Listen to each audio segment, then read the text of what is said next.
Greetings and welcome to Mount Olympus. I am Hercules Invictus, and today on Beyond the Empyrean, I'm proud to bring you Weird Time. That is not only the name of this episode, but also of a wonderful new book that has recently been released by Zontar Press. And we have the genius behind this book, the man who conceived it and executed it, and then we have those who have contributed to it. I have contributed to it, and I will dedicate this program to Kronos. In Greek mythology, seems like a villain, and the stories about him are those of villainy. However, in the antiquity, he was known as the god of time, the god of cycles, the god of death and rebirth, and the death of completion and development.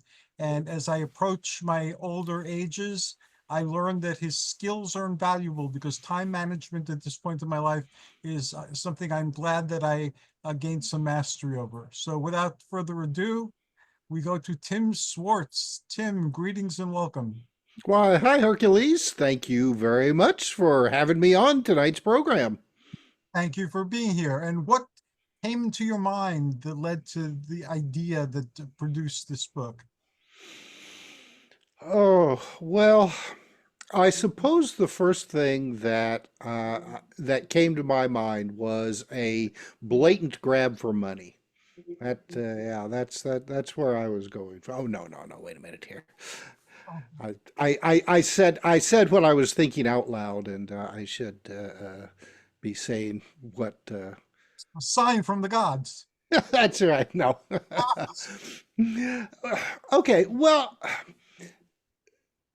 this book actually is a continuation of a couple of previous books about time and time travel that I wrote for the late great Mr. Timothy Green Beckley. One of the first books that I ever wrote for Tim, in fact, came about because he had a contract with a another writer, a guy by the name of Commander X, or that wasn't his real name, that was his pseudonym. And unfortunately, Commander X had health issues and wasn't able to complete this contract, which involved several books, including a book about time travel. So Beckley asked me if I wanted to take this on and take over the contract. And I said, "Well, yeah, sure, of course. I mean, that sounds interesting. I mean, there was another book that was supposed to be about invisibility as well. That was part of that original contract. So I took on two books at once: time travel and then a book about invisibility. But I did time travel first. And so Beckley sent me and Commander X sent me the material that he had gathered at that point. Now, you have to remember, this was really early on in the days of the internet, so most of this material ended up being sent to me. A lot of it was handwritten, some typewritten material, books with sections highlighted, things like that. And Commander X was more interested in the metaphysical side of time and time travel, and was centering a lot of the book on like magic spells and sections from old grimoires from medieval times, and as well as more modern mind techniques, astral projection and things like that. Which a lot of that stuff was fine, but I was really interested in bringing this all up into more. Modern times, so I wanted to add some more of the scientific bend to it, what physics was currently looking at, as well as, and of course, being brought up on John Keel and Brad Steiger types of books. I wanted to include lots and lots, if I could find them, personal experiences. People who have had weird experiences involving time, and so that's how the first book, the genesis of the first book, and then our current book, Weird Time, is because, gosh, I mean, the first book was written more than 20 years ago now. So I wanted to take the same idea and bring it forward. What was the latest developments in physics and science and the understanding of time?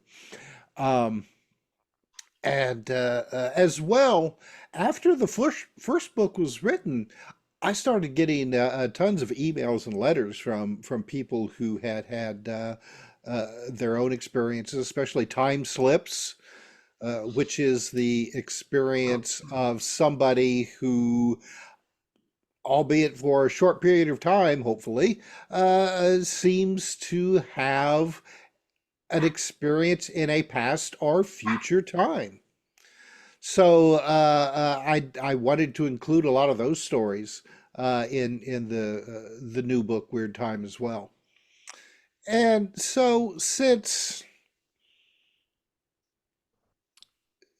Tim Beckley had passed away, um, and we started Zontar Press, I wanted to bring in a lot of the writers that also used to work for Tim Beckley. People like you, Hercules, and Paul Dale Roberts, and Scott Corrales, and Diane Tessman, and all these wonderful people who just really have a knack for this kind of stuff. And sure enough, I mean, when I contacted everyone and told them that my idea for this book, they were just really excited and very eager to collaborate and to provide material for me. And of course, then there there there was a lot of material that I had myself that I wanted to include in this book, and I every day I just I'm so happy that everybody came together to help put this book together because I'm very proud of it. It's I really do think, without trying to brag too much, it's a really fine book. Everything, everybody just gels together so well. And I've gotten so many compliments from people. And in fact, 40 Times Magazine did a review of this book. And now, 40 Times tends to be rather tough on books that aren't more academically bound. Uh, and they gave us 4 stars out of 5. And so, I mean, when they told me that they wanted to review it, I let them, but I figured at the time that they probably were going to, slash us apart, but they didn't. So, I mean, that really does say a lot for the caliber of writing that all of these wonderful authors, including yourself, Hercules, and Paul Dale Roberts, and Michael, uh, for this book. So that was rather a long-winded answer to your original question, Hercules. Perfect. You answered it thoroughly. I guess because we have limited time tonight, before we go on to Paul Del Roberts, what do you think the nature of time is, and what's your favorite view of time travel, or mode of time travel? Oh gosh, well, I you know I still don't know about the true nature of time. I think that consciousness plays a really major role in it, one way or the other. Um, Now, of course, A lot of the more materialistic scientists would laugh at that, but you look at some of the common observations that people have about time and how we experience it. Not everybody experiences time at their own level and at their own rate of speed, so to speak. And I think this was something that we talked about at one point, Hercules, on how, when you're young, uh, time really does move a lot slower. And as you get older, it just seems to speed by.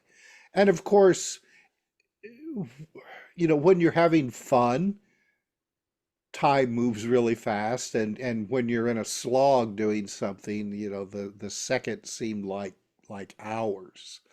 So, I think this has a lot to do with consciousness and the way that things play out. And my favorite part of all this is probably the time slip stories. And I know that probably everybody else, on this panel will agree as well, because these are the personal experiences of people who may have had no prior knowledge that such things can even happen. And then afterwards, after they have this experience of, say, like a past or even a future event, are left mystified on what happened to them.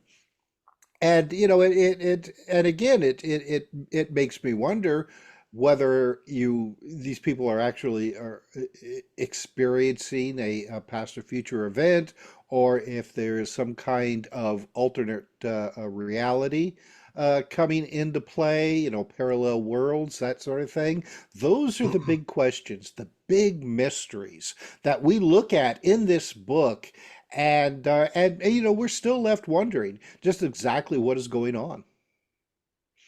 Thank you so very much. That was an awesome answer, and it raises more questions that perhaps we'll get to not in the future show. Thank you. Thank you, Hercules. And now I welcome Paul Dale Roberts. Greetings and welcome to Mount Olympus, Paul. What Hey, thank you, Hercules. I love being on Mount Olympus. fantastic. And when Tim came to you with the idea, what about it did you like and what got you involved in the project? I have always been interested in time travel, especially time slips. And I have a brother-in-law named Captain Crazy Jeff Boschel. Love My that. sister's now divorced from this guy, but he actually had a time slip. And Jeff was a crazy guy. I mean, very obnoxious. He had this big old boat called the Orion, and he would take people to different islands. And people say that the movie Captain Ron was based on him. But one day, I used to listen to his stories, but there's one day he really caught my attention because he was actually describing a time slip.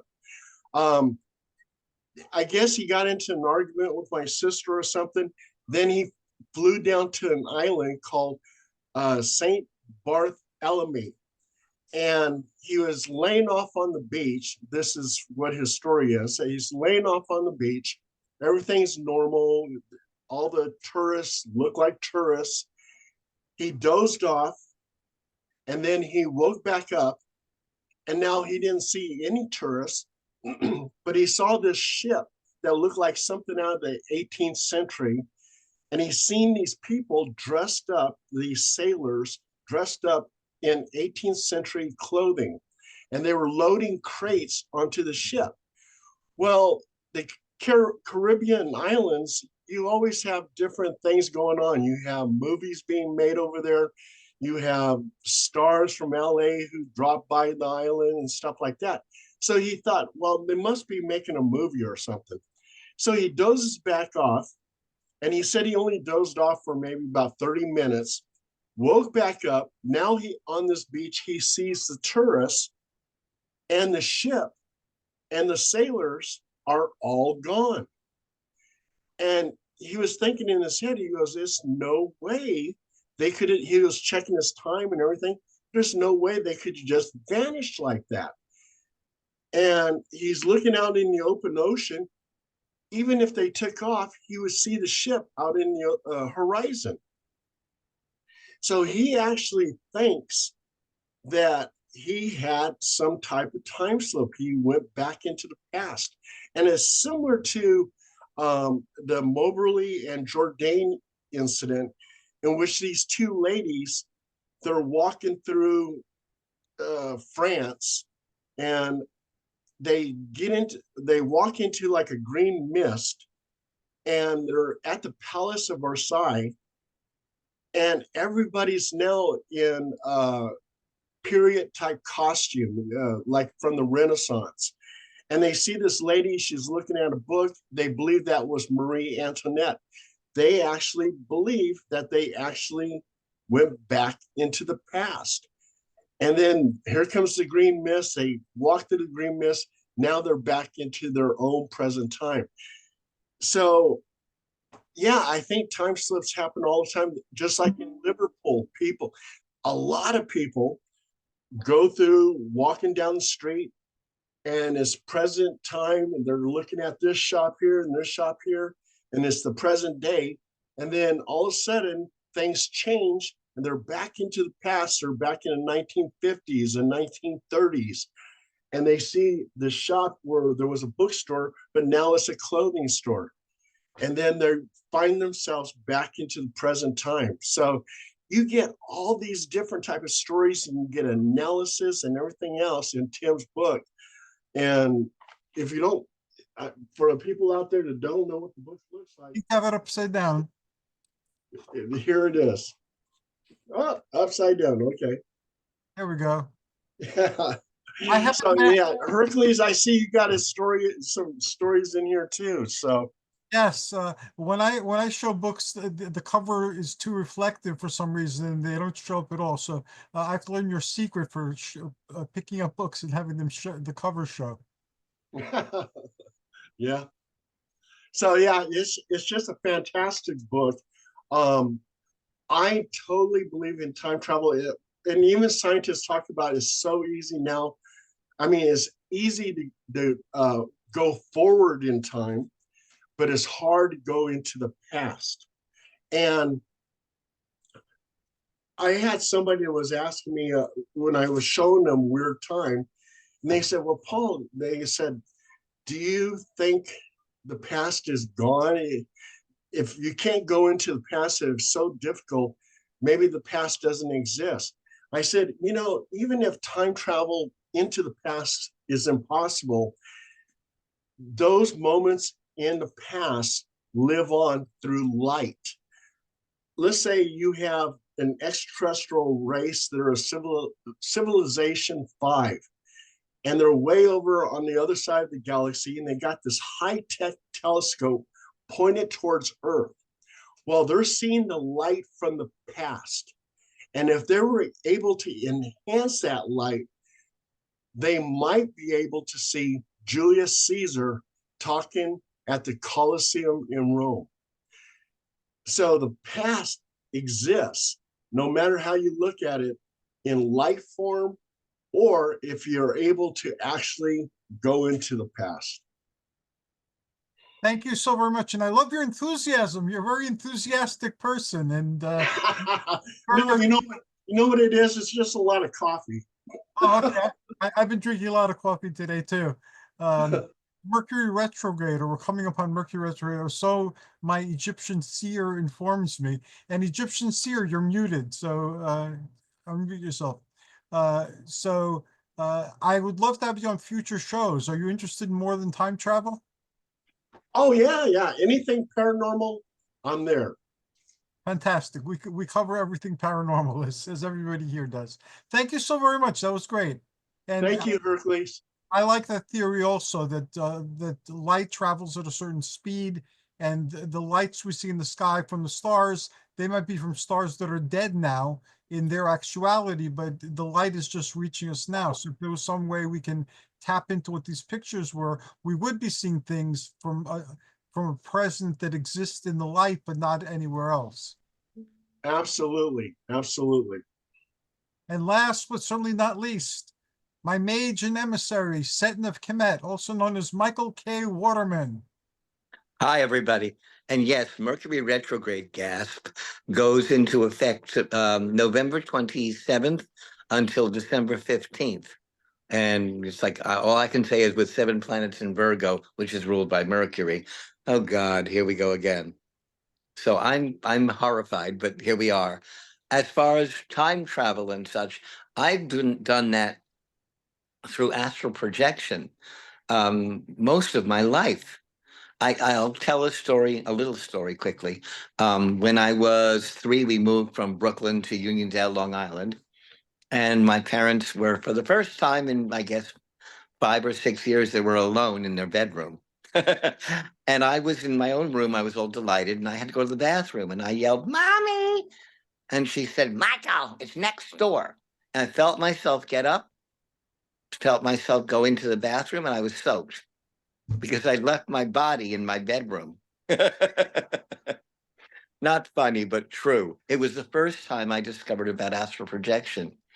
Later, I was able to learn more about it, and I was able to go into never the future, but I've been able to go into the present and also the past. I have a guide.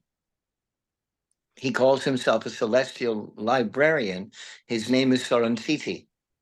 And since I was, I don't know, 16, he's been in my life and helping me, guiding me through astral travel into the past.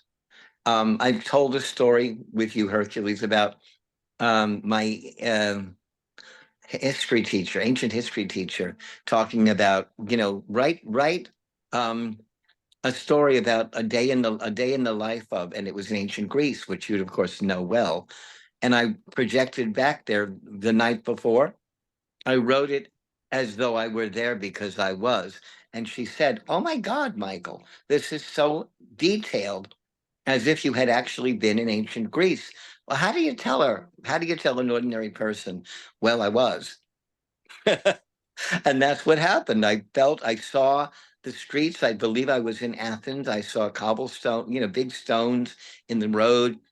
I saw ox carts. I saw people making bread, children playing with the toys that they had in those days, the whole 9 yards, everything. And in such detail as to the only way I could have known all that was if I was there. And I was. My chapter in the book talks about the Egyptian goddess Neith, who is the goddess like Kronos, which is strange.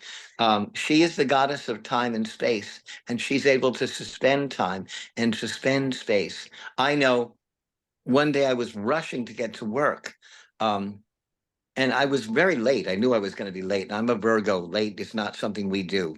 I'm always at least half an hour early. Well, in any case, I asked the goddess to help me. I said, "Neith, I'm going to be horribly late. Do something, do something." And sure enough, somehow along the line, I got to work 15 minutes early. And I knew the real time wasn't the time that I was traveling in. And I was on the PATH train. Slow that is. But the goddess came through for me. Her energy was there. And in ancient times, they say she was able to do that, freeze things like we see in film and television, freeze frames, so that, you didn't see what was happening, and she would make things happen after or behind that. And that's what I say in the book, that we talked about the detail of her being able to suspend and create time and space. Thank you. I have something, I guess, to say in response to what everybody's said. And we'll start with addressing some of what you said. With the going to the bathroom and leaving your body behind, checking if you're asleep or awake when you have to go to the bathroom in the middle of the night is a great way to test if you're in a lucid dream or if you're in out of body, because that's when something like that will happen.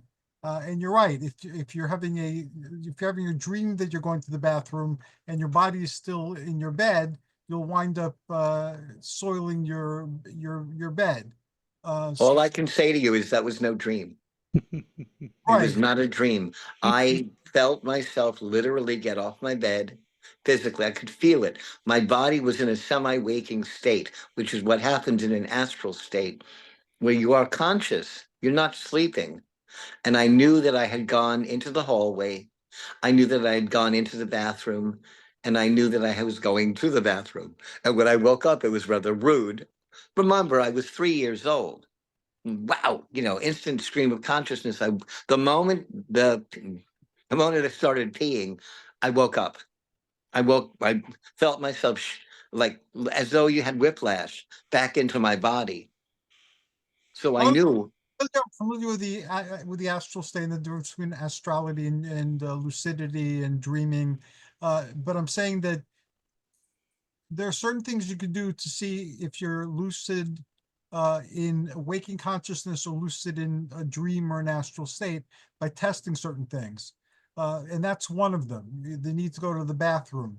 Another, you focus on your fingers without them changing. Can you read a book? Because if you're in some type of altered states, everything seems real and you seem to be awake. But if you try reading something, either it changes when you look away and look at it again, or if you look at your fingers front and back, you'll get something different. So reality shifts. So if you look at at the corners of things, they're not exactly like at the fringes of where you normally look. That's an indication too that you're not in your normal waking state. So you just reminded me of that when you shared your story, and also talking to the universe. I've had like really miraculous things happen just asking rhetorical questions of the universe. One time I remember I needed to get to the city. This is when I was a teenager and I was a deep trance medium for a group in New York, not far from where Mark Brinkerholm was doing his thing. And I needed to get to New York, but the bus schedule, and I was a teen, so I wasn't driving or anything, but the bus schedule didn't show a bus for another half an hour, 45 minutes, and then it would take a while to get to New York, and I needed to get to New York right away. So I was waiting there and I asked the universe, well, if you want me to be in New York, I'll need to find a way to get to New York.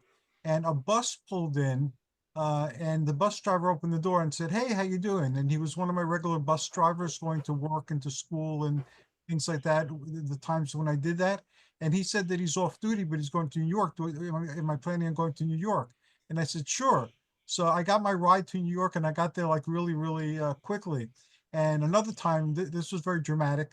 I asked the universe wanted me to, I could see in my mind a particular configuration of items, included two library lions and a candle. And I had no idea what it meant or what I needed to do it for, but I felt that I should actually seek out the pieces and put it together. So I checked out the library lions and they were like $75 each and they're very hard to find and so forth. So I asked the universe, well, you want me to do this? You have to, make these available to me. And two $100 bills crinkled, rolled up like in a wind that was in the street. And I had the money to buy the library lions. And I could come up with other examples like that. And again, I don't get everything I ask for. And have I shared my $1 million story with you guys? I think so. I'll No, I want to hear it. share. Yes, yes. I one Yes, time yes. universe, I told the universe that I wanted millions of dollars to accomplish all the things I wanted to accomplish. And one of them was for like a place where retired metaphysicians who are struggling in their older age, can like live, we can find ways of like publishing books or doing something. So I thought that was a worthy thing to spend the time on, but I needed millions of dollars. So I asked for millions of dollars so I could do this thing. And millions of dollars started coming into my life, like within a couple of days, but it was play money. It was like it had Obama on the cover, or the Statue of Liberty, or something else. But for days and days and days, and it grew into like a couple of weeks, I was getting flooded with fake money on chocolate bars that people were giving me that had like $1 million bills on the wrapper of the chocolate bar and so forth. So Too bad it wasn't Willy Wonka. well, it proved to me that there's something listening, because otherwise I wouldn't get a response. And if you think about it, statistically, it's probably more difficult to gather up phony money to flood my way than it would be to get me like lesser denominations, but like lots of money.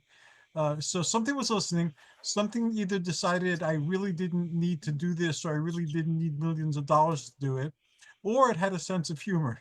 So still haven't decided what that is. But yeah, the life is very strange and very mysterious and very wonderful. And I'm glad that we all share our experiences, because I think they make my life a lot better and a lot more interesting.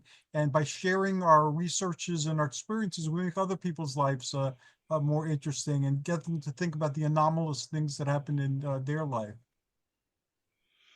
That's really cool. And Oh yeah, Paul, the universe definitely has a sense of humor, and sometimes a very wicked sense of humor as well.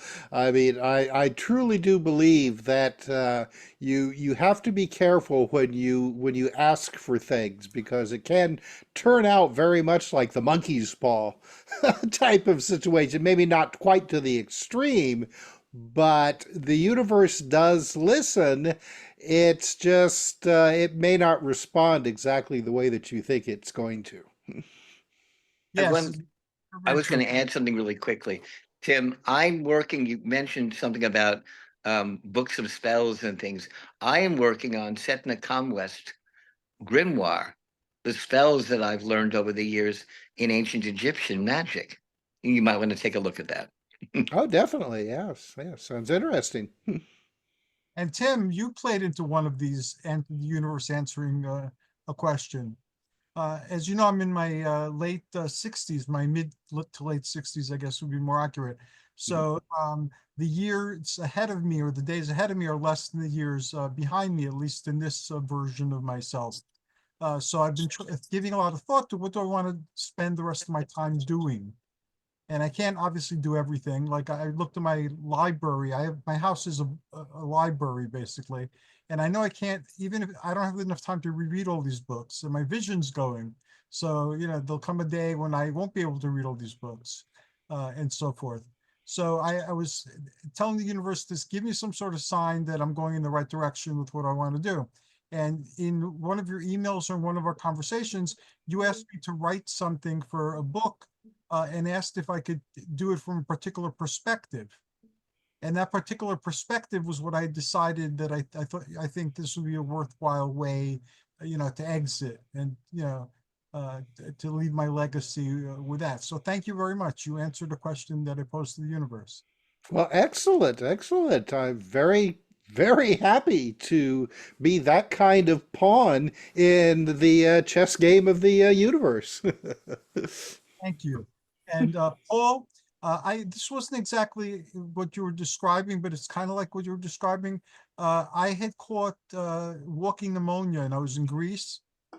And back in the day in Greece, it was still very like primitive, the conditions. So I went to see a doctor, and the doctors who treated humans also treated animals, and they came around the village, and everybody lined up with themselves or their animals or the kids or whatever. So he told me that the evil eye had been placed on me, and I had a very bad fever. And anyway, when I came back here, they diagnosed it as walking pneumonia, but in Greece it was the evil eye. So I was sitting there suffering from the evil eye or walking pneumonia, and I was in my grandparents' house in Greece, and the I woke up during the night. I heard like music, and I heard people talking, and I was in a place that was a room that I was in and sleeping, but there were people there, and there were people dressed like they would be like in the 20s or something, or even a little bit earlier. And there was music, and they were eating, and they were talking, and they couldn't see me, but I could see them. And so I experienced that, for a while, and then I fell back asleep. And when I talked to my grandparents the next day, I described what I saw, and in as much detail as I could recall. And they said that that was a party that they had at some point, before my mother was born. And I was describing the people, and where they were and what they were saying, and it seemed to have been an accurate description.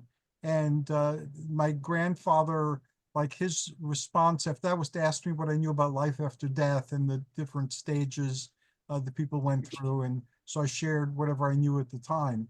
But again, they weren't conscious of me. I was conscious of them. I seemed to be invisible, you know. So I don't think it was the exact same thing as like seeing the boat. That's amazing. That is an amazing story.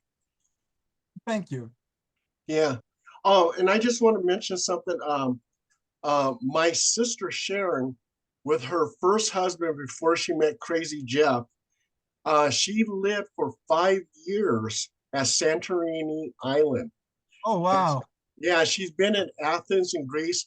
Her first husband was archaeologist on uh, on a boat, and so she got to live in Athens and then Santorini Island for 5 years.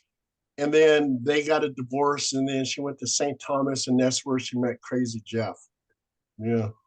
And And Santorini is the site uh, of Atlantis, according to very many people.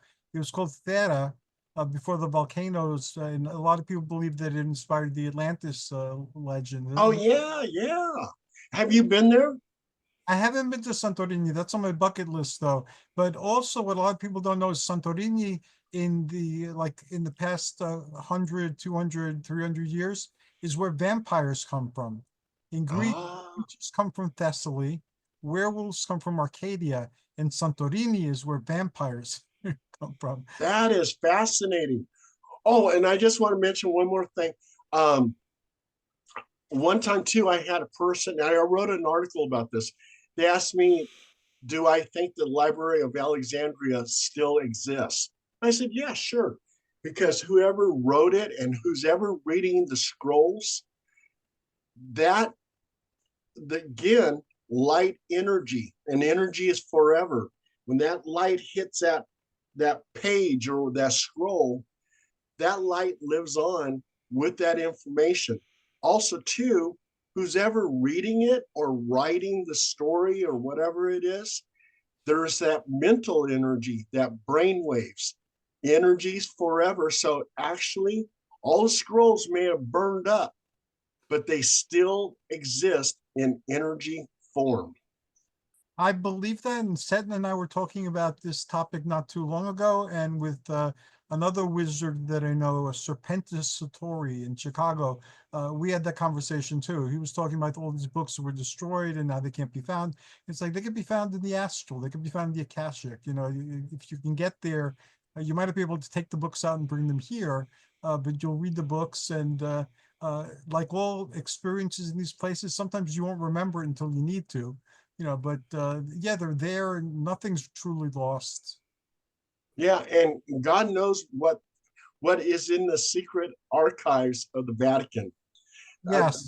Those people were very smart, and to throw away knowledge, just burn it up. I don't know. I just don't believe that. The Vatican may have said, "Hey, let's take some of this stuff." Yeah, I'd love to be able to access some of the books that are there. Tim, I'm sorry. No, no, no. I was just going to say that, according to Father Ernetti, that's a chapter in our book about his uh, chronovisor, a device that he said that he helped build that could tune in on past events, that the Vatican had him dismantle it, and that the dismantled pieces are now stored somewhere in the Vatican archives. Oh yeah, That would make a great like a Indiana Jones type of movie. It would, wouldn't it? yeah, it would. Yeah, That or the Da yeah. Vinci Code kind of thing. Yeah, Right, like right. that. Yeah. Yeah, so yeah, that's a story that I know that a lot of people the Father Renetti's past viewing machine is a hoax, and allegedly he out of his deathbed, he had a deathbed confession to a relative that he hadn't had any contact with in decades, that he hoaxed the whole thing. But you know considering his academic record and the type of person that he was, I just always have found it kind of hard to believe that this was something he would hoax. I mean, it's hard to tell. I mean, there's just because a person is smart and in the priesthood and is academically inclined, that they wouldn't perpetuate a hoax. But if there was somebody that I would think that wouldn't do something like that his story was truthful, I think it would be Father Ernetti. We're approaching the end of our conversation.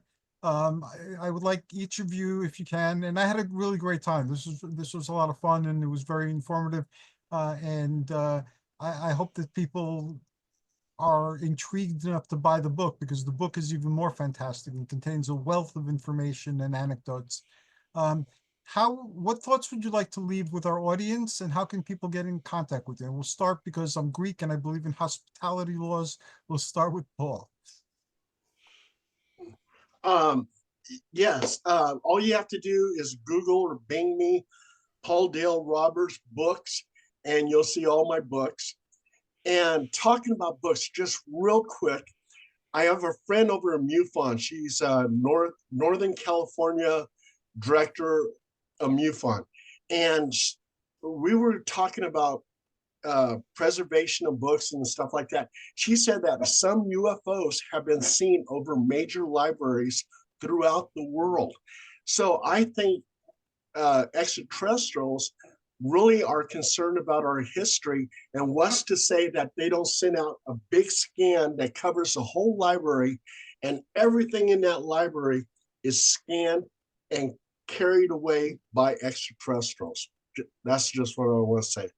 So now it's in the astral, it's in the etheric, it's in the Akashic, and now it'll be in outer space. Very cool. So we'll preserve those books. Tim, what would you like to leave the audience with, and how can people find you and get the book? Sure. Well, I encourage everyone. Christmas is coming up, so Weird Time, Exploring the Mysteries of Time and Space. Make a great Christmas gift for your loved ones. It's priced just right. I wanted to make sure that the overall price wasn't really exorbitant, so that anybody could get themselves a copy. You can find that book and all of my others, like Mimics the Others Among Us, on Amazon.com. That's probably the easiest way to go. Just type in my name, Tim R. Swartz, and they'll all come tumbling out for your reading pleasure, both as print and ebooks. And if you want to find out more about Weird Time, we have a website set up for it, and its URL is weirdtimebook.com. Thank you very much. And before I forget, and we get to Setna, I would like to do a series of these focusing on Zontar Press books and the topics in the books. Would you like for us to plan another one for next month? Yeah, sure. That'd be great. Okay, we will do it. And I'm sure Paul has been in a lot of these books, and Setna's starting to. So by the time these get up and rolling, I'll be able to invite Setna as well, or he can lend us his commentary. So Agent and Emissary, before we conclude. Hercules. Yes. What's so funny is when you Google my name, Paul Dale Roberts books, and then you see Tim's books, and I'm connected to the hip with Tim. Yeah, my book, except for a couple of ebooks that I wrote and something that was in Olaf's one of Olaf's collections, it's Tim or the other Tim. Their books come up because I'm in there, and I'm in over 20 of them. I think it was like 22, 23 books at this point. Something like that, yeah. It's been a great journey there. Setna of Khemet, you have so much going on. I wanted to close with you. What are all the wonderful things that you're doing, and how can people get involved with them? Well, I am writing a couple of other things. the grimoire is one. There's also a book called Neophyte Flight, which is what it's like to grow up being me and being a gay witch in a conservative Long Island town. Wasn't really fun growing up, but we did that. You can reach me at Pernateru Temple at either Facebook or Instagram. You can get me at Phono Wizard because I'm the Wizard of Phono Wizard. Those are my services that I offer. Or you can get me at Michael K. Waterman on Facebook. Or you can reach me, of course, through Hercules. Or if you want to call me, you can call me at 516-650-3691. It's still my Long Island number. I have too many contacts and I couldn't transfer it over, so I just kept the phone number. And I thank you all for letting me join you. And you started classes and you started The an Pernateru has levels of classes, different priests, priestesses, scribes. I even have someone who's doing ancient Egyptian dialogue. He's teaching you how to speak in the language which was spoken, which is interesting. He is a dialectician, and he's brilliant. But I'm also teaching the rituals, the ceremonies, hieroglyphics, and the Egyptian tools and how to use them. Awesome. Thank you all very much. This was fantastic. I'm sorry for again the change in venue last minute, or the change in platform rather. And I look forward to speaking to all of you. Have a very healthy and happy holiday this month. And I look forward to next month when we'll speak again. And of course, I did not ask how to close this program, which I should have done before we started. But there's like a red X. So I'm imagining that that's what I'll have to do. Good night, everybody, and thanks Good again. night. Blessings Good to night. all. Thank you for having me. Oh, my goodness. Good night, all. Good night. Good night.